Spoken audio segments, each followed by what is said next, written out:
πάρα πολύ χαρούμενοι με τη δωρεά ενός πολύ σπουδαίου ανθρώπου εδώ από την Πιερία. Αναβαθμίστηκε πλήρως και ανακαινίστηκε και ψηφιοποιήθηκε η μία αίθουσα των χειρουργείων μας. Βασικά είμαστε ένα πρωτοπόρο, θα έλεγα, τμήμα και προσπαθούμε πάντα να αγγίζουμε την τελευταία λέξη της τεχνολογίας. Μετά από ευγενική δωρεά κάποιου πολύ γλυκού ανθρώπου, λοιπόν, πήραμε την απόφαση να πάμε ένα βήμα μπροστά και να μπορέσουμε να προχωρήσουμε σε ψηφιοποίηση κάποιων τμήματων. Ένα από αυτά, λοιπόν, ήταν και η αίθουσα του χειρουργείου μας.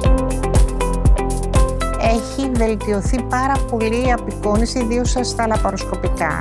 Μειώθηκε πάρα πολύ ο χρόνος της ανέβρεσης εξετάσεων, διότι διεγχειρητικά, εάν χρειαζόμαστε πια κάτι, δεν πρέπει να ψάχνουμε στο φάκελο ή να μιλάμε με το ακτινολογικό. Παίρνουμε κατευθείαν στο σύστημα στο έμπορα, το ανεβάζουμε μόνοι μας, το βλέπουμε μέσα στο χειρουργείο και αισθανόμαστε περισσότερο ασφαλείς, γιατί έχουμε στη διάθεσή μας άμεσα ολόκληρο το φάκελο και όλες τις πληροφορίες που χρειαζόμαστε ανά πάσα στιγμή. Η αναβάθμιση αυτή θα έχει αποτελέσματα προς το όφελος των ασθενών που έρχονται στο νοσοκομείο. Θεωρώ ότι θα βελτιώσει πάρα πολύ την ταχύτητα με την οποία γίνονται τα χειρουργεία, θα περιορίσει ενδεχομένως λάθη τα οποία μπορεί να προκύψουν από κάποια τέτοια επέμβαση. Αυτό αυξάνει την ποιότητα, διότι μειώνει το χειρουργικό χρόνο. Του δίνει την ασφάλεια ότι ο γιατρός του μπορεί να έχει πρόσβαση σε όλες τις εξετάσεις, οπότε μπορούμε να ελέγξουμε αν φαινόταν απεικονιστικά προεγχειρητικά. Ήταν κάτι το οποίο δεν φαινόταν και το ανακαλύπτουμε διεγχειρητικά. Πλέον μπαίνουμε σε μια νέα εποχή, σε μια ψηφιακή εποχή. Το νοσοκομείο μας, μετά από την εκπαίδευση, την οποία ήδη έχει γίνει και την πρακτική άσκηση που πραγματοποιείται, μπορείτε να κάνουμε μετατραπεί σε ένα κέντρο εκπαίδευσης σε νέου είδους τεχνολογίες. Με αυτόν τον τρόπο θα είμαστε έτοιμοι να μπορέσουμε να διασυνδέσουμε λειτουργικά συστήματα όπως το HIS, το LIS και το PACS και να μπορέσουμε να κουμπώσουμε πάνω στη μελλοντική εφαρμογή που θέλει και η πολιτική ηγεσία στον φάκελο του αρρώστου και θα είμαστε έτοιμοι την ίδια στιγμή. Ο σκοπός μας είναι να προχωρήσουμε στην ψηφιοποίηση και των υπολείπων αιθουσών. Είναι ένα έργο καινοτόμο, είναι ένα έργο πρωτοποριακό.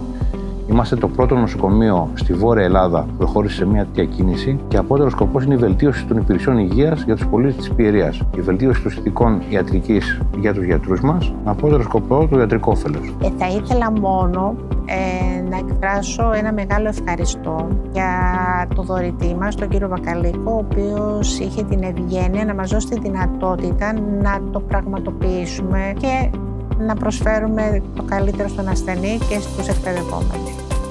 Ιδιαίτερες ευχαριστίες θα ήθελα να αναφερθώ τόσο στη διοίκηση που ήταν αρρωγός σε αυτήν όλη την προσπάθεια, όπως και στους συνεργάτες μου και στους συναδέλφους που όλοι βάλανε το λιθαράκι τους, ούτως ώστε όλα να πάνε καλά σε συνεργασία με τις εταιρείες.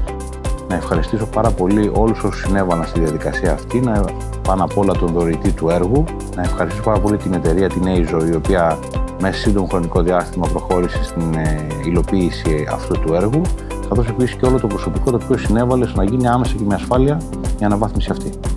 Είναι πάρα πολύ ωραίο, πάρα πολύ λειτουργικό. Νομίζω ότι ήταν μια πολύ καλή επιλογή.